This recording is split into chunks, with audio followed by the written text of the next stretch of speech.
Your brain is organized to reflect everything you know in your life. Your brain is a record of the past. It's an artifact of everything you've learned and experienced at this moment.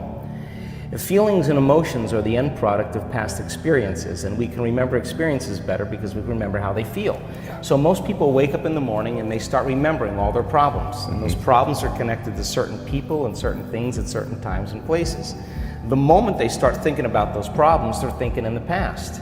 Those problems have an emotion associated with them, and the moment they start feeling those emotions, the body, as the unconscious mind, doesn't know the difference between an experience that's creating an emotion and the emotion the person's fabricating by thought alone. Now, thoughts are the language of the brain, and feelings are the language of the body.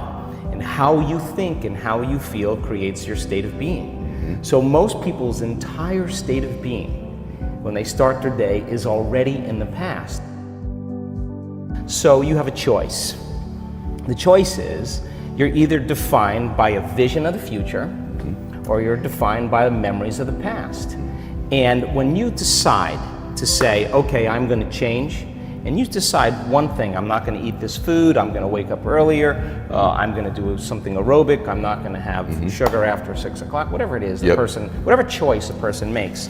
The moment you make a choice to do something differently, and the hardest part about change is not making the same choice as you did the day before, get ready, because it's going to feel uncomfortable. It's going to feel unfamiliar. There's going to be some uncertainty and unpredictability, and that's the moment the game is on. Yes. So then most people, their body has been conditioned emotionally to be the mind.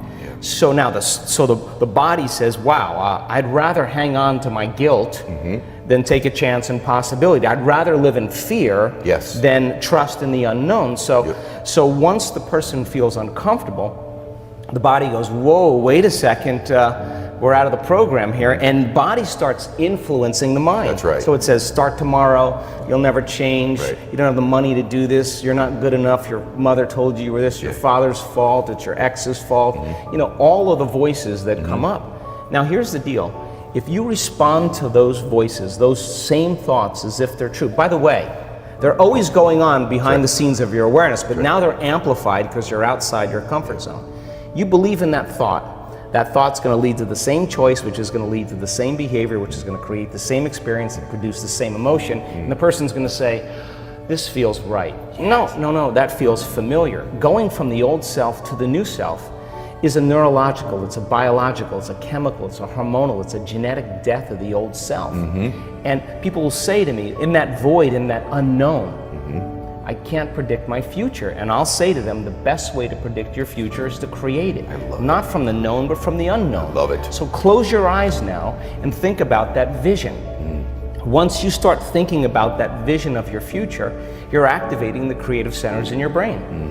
And naturally, you begin to think about putting yourself in the scene. Yes. And the act of doing that, when you're truly passionate and truly present, the moment you're defined by that vision, when the thought in your mind becomes the experience, you begin to feel the emotion of the event before it's made manifest. Now, you're giving your body a sampling, a taste of the future.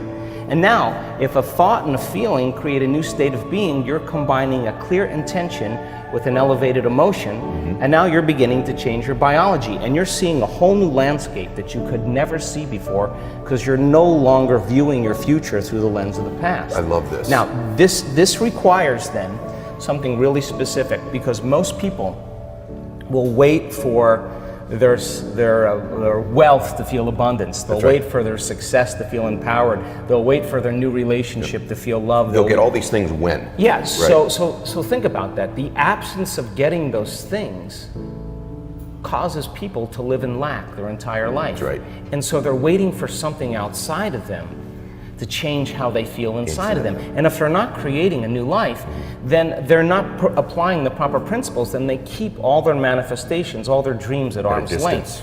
Well, think about this. If you get up feeling gratitude, if you get up feeling empowered, if you get up feeling whole, if you get up feeling unlimited, why would you worry about whether it was going to come or not? You would feel like it already happened.